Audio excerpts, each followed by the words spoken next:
Béni Maître, celui qui annonce le Saint-Évangile selon le Saint-Évangéliste Matthieu. Que Dieu, par l'intercession du saint et glorieux apôtre évangéliste Matthieu, t'accorde d'annoncer la bonne nouvelle avec force pour l'accomplissement de l'évangile de son Fils bien-aimé, notre Seigneur Jésus-Christ. Amen. Sagesse, venons-nous voir, écoutons le Saint-Évangile, et à tous. Il a trop d'esprit. Lecture du Saint-Évangile selon saint Matthieu.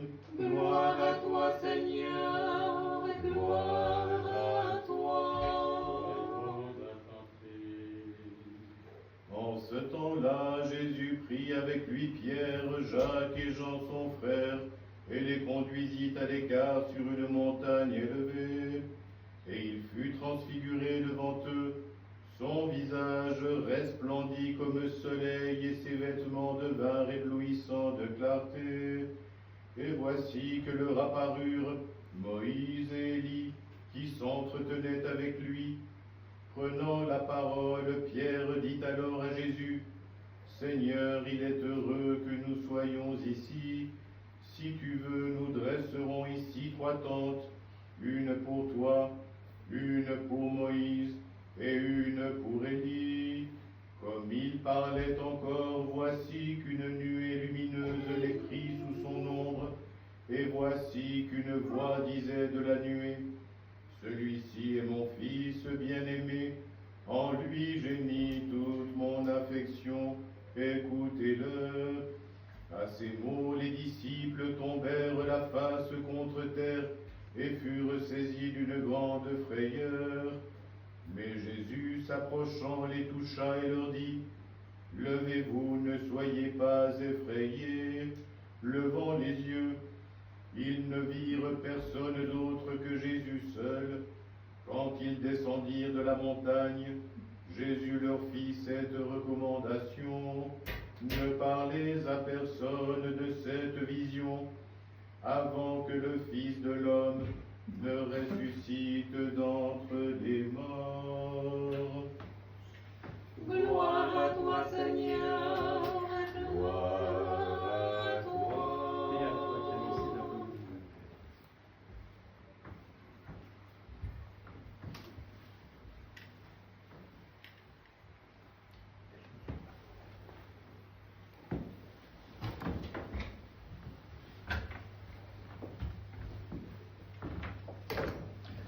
Au nom du Père et du Fils et du Saint-Esprit, ainsi soit-il. Chers frères et sœurs, au cœur de cette chaleur, Dieu nous donne de goûter à une chaleur beaucoup plus importante, plus véritable et plus grande, qu'est la chaleur du Saint-Esprit, de la présence de la Divine Trinité qui s'est montrée de manière tout à fait extraordinaire sur le mont Tabor.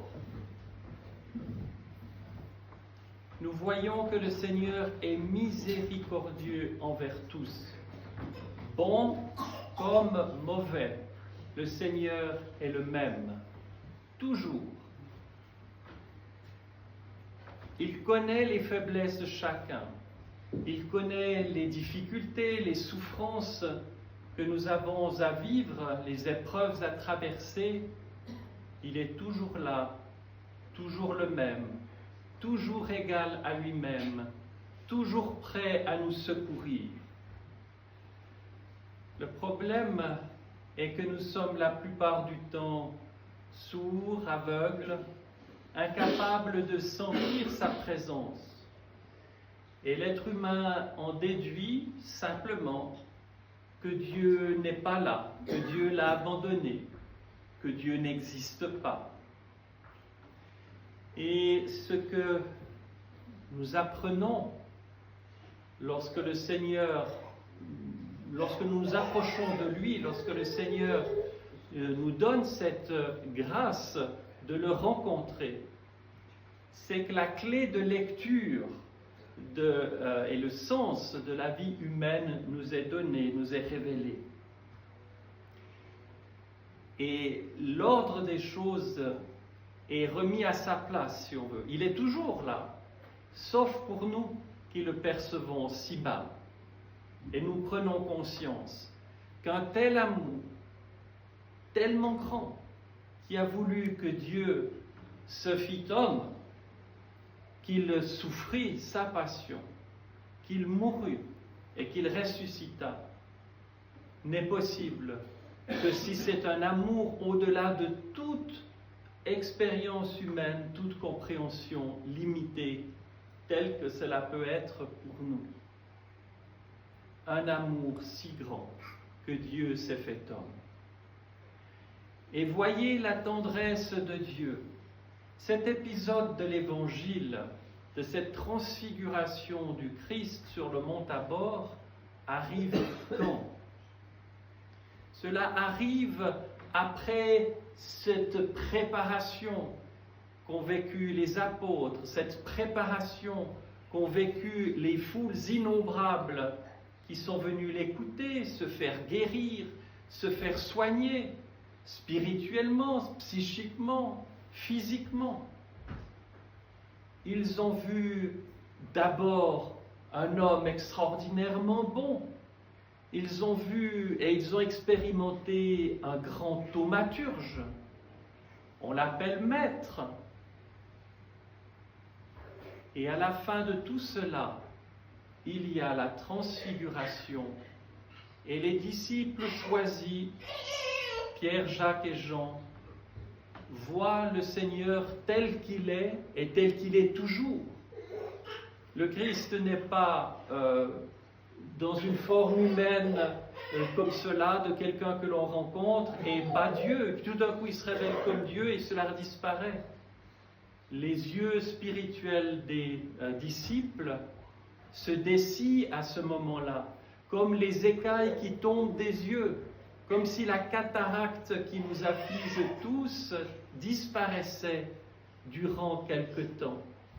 Et ils voient simplement le Seigneur Jésus-Christ, dans la réalité humaine, il a forme humaine, mais dans sa divinité aussi.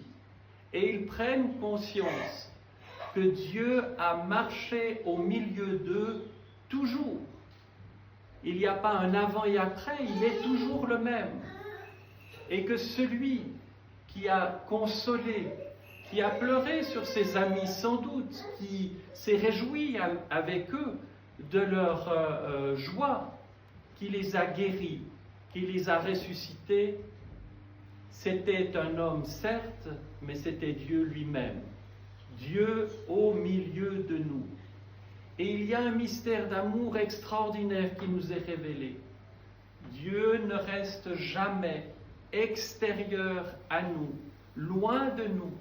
Il est au plus profond de nos cœurs. Encore une fois, le problème n'est pas chez lui, mais chez nous. Il est là, mais nous ne le sentons pas, ou parfois même nous ne le cherchons pas. Pourtant, il est celui qui est à l'origine de notre existence, la fameuse étincelle de vie qui apparaît tout soudain. C'est lui. Et ce qui fait, j'en ai souvent eu parlé, que lorsque nous quitterons cette terre, croyants ou incroyants, nous le rencontrerons. Et tous, nous le reconnaîtrons. Vous direz, comment est-ce possible? Quelqu'un qui n'a jamais entendu parler du Christ, qui n'a jamais lu l'Évangile, comment peut-il le reconnaître? C'est tout à fait simple. C'est parce que c'est lui qui a donné l'étincelle de vie. Et cette étincelle de vie, c'est cet amour qui se donne, c'est l'amour lui-même avec un A majuscule. C'est lui le vivant. Et toute créature, inconsciente peut-être du fait qu'elle est vivante d'une façon ou d'une autre, en rencontrant le Seigneur, va le reconnaître, parce qu'il va reconnaître quelque chose qu'il a visité à l'origine. Chers frères et sœurs, La transfiguration arrive juste avant les plus redoutables épreuves. Avant que ce Seigneur, acclamé comme roi tout bientôt au Ramon, va être avili jusqu'à ce qu'il meure sur la croix dans des souffrances atroces, des tortures atroces, qu'il meure réellement en croix, que tout le monde soit dans le désarroi, à part les tout proches, comme la toute pure, qui réalise à ce moment-là ce qu'avait été dit à son sujet et au sujet de cette épreuve par le juste vieillard Siméon, un glaive te transpercera le cœur. Là, elle réalise ce que cela signifie en voyant son fils mourir devant elle. Mais pas seulement son fils et son Dieu. Elle n'est pas en train de sonder le mystère, mais comment est-ce possible? Elle le vit. C'est au-delà des explications. Dans nos petites vies, au fond assez insignifiantes et pourtant précieuses, nous ne pouvons jamais faire l'économie des épreuves. Nous voudrions tous être ressuscités tout de suite. Nous voudrions tous entrer dans la joie et la lumière du ciel. Mais quel prix cela aurait-il si nous ne le vivions pas avec ce qui va avec, c'est-à-dire l'abaissement, la souffrance, le profond abandon que le Christ a vécu à Gethsémani, la mort en croix. Il faut que nous mourions au vieil homme, à tout ce qui est terrestre. Et nous savons tous, sans exception, combien c'est difficile.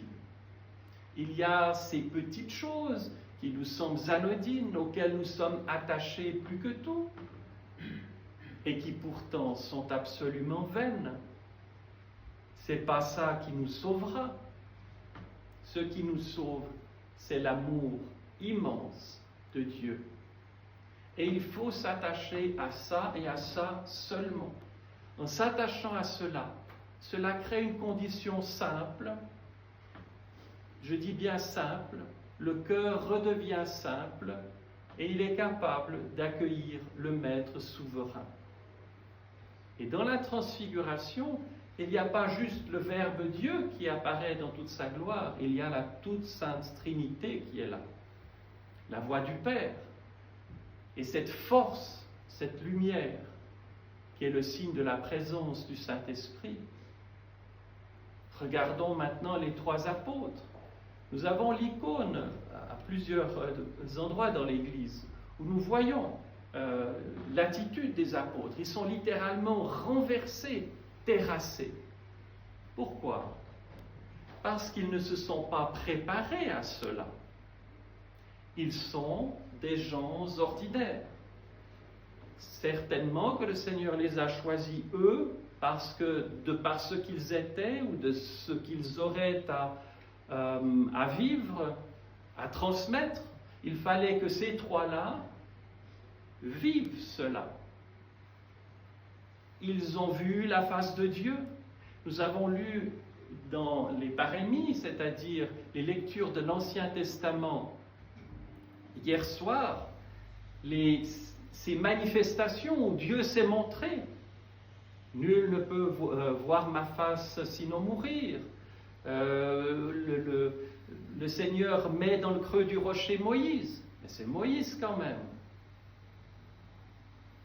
Nul ne peut voir ma face sans mourir. Et oui, c'est possible, parce que Dieu a marché au milieu de nous. Avant le Christ, c'est impossible. Avec le Christ et après le Christ, c'est non seulement possible, mais plus que désirable, parce que l'humanité n'est plus vouée à la mort, elle est rachetée, possiblement, elle l'est réellement, mais chacun d'entre nous doit dire oui ou non. Dieu, vous le savez, ne nous oblige à rien, ne nous contraint à rien. Il nous offre. Mais ce n'est pas une offre mercantile du consumérisme dans lequel nous sommes. Je choisis un petit peu de ceci, un peu de cela. Il veut un oui franc, que votre oui soit oui, que votre non soit non. Je vomis les tièdes. Je vomis les tièdes. C'est très fort, cette parole du Christ. Pourquoi? Parce que nous ne pouvons pas faire voisiner en nous l'adoration, c'est-à-dire ce qu'il y a de plus haut dans l'expérience humaine, qui doit être donné, rendu à Dieu seul. Nous ne pouvons pas adorer Dieu et les démons de nos passions, les démons, etc., la colère, l'envie, la jalousie, l'orgueil, etc., etc. Je dois, tout au fond de mon cœur, choisir la vie. Ça ne veut pas dire que je vais devenir parfait.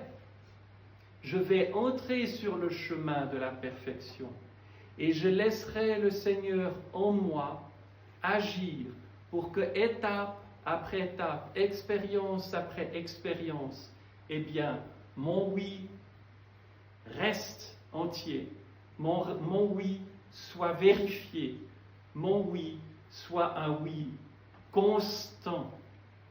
C'est pas oui, j'ai dit oui autrefois. Je dois dire oui à chaque respiration. Et si on regarde avec les yeux humains, on se dit, ben non, je ne lui dis pas oui tout le temps. Et c'est là qu'on se rend compte de cette parole qui a été adressée à l'apôtre. Ma grâce te suffit. C'est pas en s'appuyant sur l'orgueil, je vais y arriver, je vais être le plus fort. C'est en acceptant d'être tout petit, d'être misérable, d'être pécheur, mais en gardant une espérance et une foi forte. À ce moment-là, il peut bâtir en nous, il peut construire en nous. Et c'est ce qui a été donné aux apôtres de vivre, faibles comme ils étaient, pécheurs comme ils étaient. Ils ont vécu et vu, ils ont vécu le ciel et vu la face de Dieu. Parce que l'épreuve était immense après, pour qu'ils ne fléchissent pas. Et nous voyons bien comme Saint Pierre a été faible. Mais quel beau repentir a été le sien après. Son triple reniement a été racheté par la triple confession de foi. Seigneur, tu sais bien que je t'aime. Alors, chers frères et sœurs, que la suite de notre route, qu'elle soit longue ou courte, qu'elle soit en bonne santé ou dans la maladie, peu importe, eh bien que nous ayons toujours cette profonde conviction et cette étincelle de vie en nous qui nous disent « Seigneur, tu sais bien que je t'aime ». Et le Seigneur nous fera approfondir ce qu'est l'amour véritable. Et ainsi, n'ayons pas de doute, il nous sauvera parce qu'il est le vivant à jamais. Au nom du Père et du Fils et du Saint-Esprit, ainsi soit-il.